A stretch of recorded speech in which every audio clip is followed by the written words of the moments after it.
Salut les amis, c'est Cyril, je suis content de vous retrouver à nouveau pour vous parler d'un livre.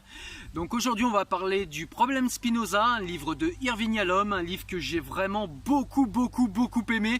Je vous parle de ce livre tout de suite, allez on y va.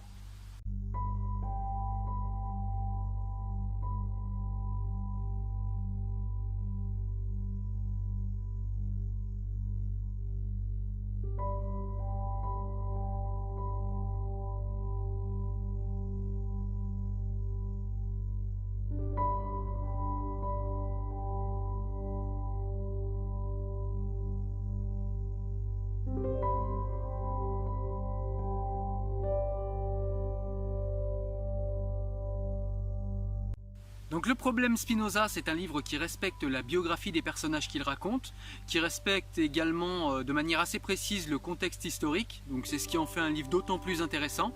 Et les deux personnages en l'occurrence, donc vous l'avez compris de par le titre, le Problème Spinoza, donc on va parler de manière alternative dans le livre, c'est-à-dire un chapitre sur deux, on va parler de Spinoza. Spinoza, vous le connaissez, c'est un auteur de génie, c'est l'auteur de l'éthique, du traité théologico-politique, de la réforme de l'entendement. C'est vraiment une personnalité à part. Donc voilà, pour tous les spinozistes, déjà d'entrée, ce livre est à conseiller. Un chapitre sur deux dans ce livre, on va parler de Spinoza, donc comme je viens de vous le dire, et également de Rosenberg. Rosenberg, je vous parle d'Alfred Rosenberg, qui est l'idéologue de l'idéologie nazie pendant la guerre 39-45. Donc ce qu'il y a d'intéressant dans le livre et dans la manière dont sont racontées les deux histoires, celle de Rosenberg et puis celle de Spinoza, c'est que le contexte historique est assez recherché et donc du coup on a des éléments qui sont réels et réalistes, on entre d'autant plus dans l'histoire et en plus on apprend des choses. Donc a priori ces deux personnages qui n'ont même pas vécu à la même époque n'ont rien à voir, mais vous allez voir que finalement si, et que finalement les deux histoires sont liées et ce livre nous raconte ces deux histoires et le lien qu'il y a entre les deux, c'est super intéressant. Donc ce roman fonctionne un petit peu comme un roman à deux faces. Il y aurait une face lumineuse, donc c'est là où on parle de, c'est l'histoire où on parle de Spinoza et de son entourage. Et puis il y aurait une phase un petit peu, voilà, un côté obscur, et ce serait le côté où on parle de Rosenberg, l'idéologue nazi.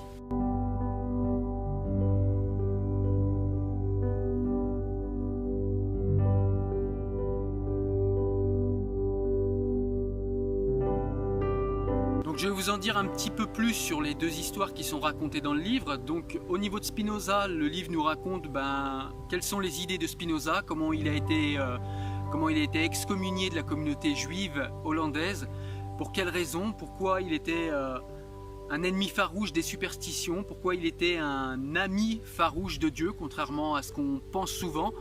Mais pas forcément un dieu, celui auquel on pense quand on pense au dieu des monothéismes. Il y a des dialogues entre Spinoza et son frère Gabriel, donc c'est Bento Spinoza et son frère Gabriel. Pareil entre Bento Spinoza et puis les rabbins de la communauté, il y a vraiment des dialogues épiques, des dialogues vraiment très intéressants qui en disent long sur la pensée de Spinoza par rapport aux religions monothéistes. Et ça c'est vraiment très enrichissant et ça commence du début vraiment. Vous entrez dans le livre de manière extrêmement rapide. Pour l'histoire de Rosenberg, c'est un peu pareil. On va voir comment un jeune timide, introverti, plutôt apathique, très solitaire, avec une enfance malheureuse, il a perdu sa mère assez tôt. On va voir comment un jeune homme comme ça devient antisémite, comment il fait grandir l'antisémitisme en lui, comment il en fait une idéologie. Ses liens avec le parti nazi, comment tout ça débute en fait, ses liens avec Hitler également un peu plus tard. Et on va voir tous ces liens-là. Et puis c'est pareil, donc comme pour l'histoire de Spinoza, il va y avoir vraiment des dialogues très intéressants entre Alfred Rosenberg et Goebbels, entre Alfred Rosenberg et Hitler, pareil.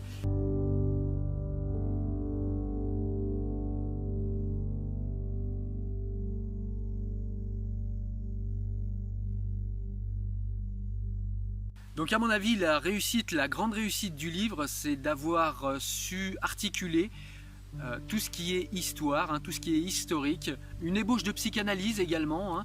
On parle beaucoup de psychanalyse, c'est très proche de la philosophie. Et c'est également une belle et riche introduction à la philosophie de Spinoza. Donc pour débuter Spinoza, quand on ne le connaît pas du tout, même si on le connaît, c'est encore mieux parce qu'on va beaucoup aimer.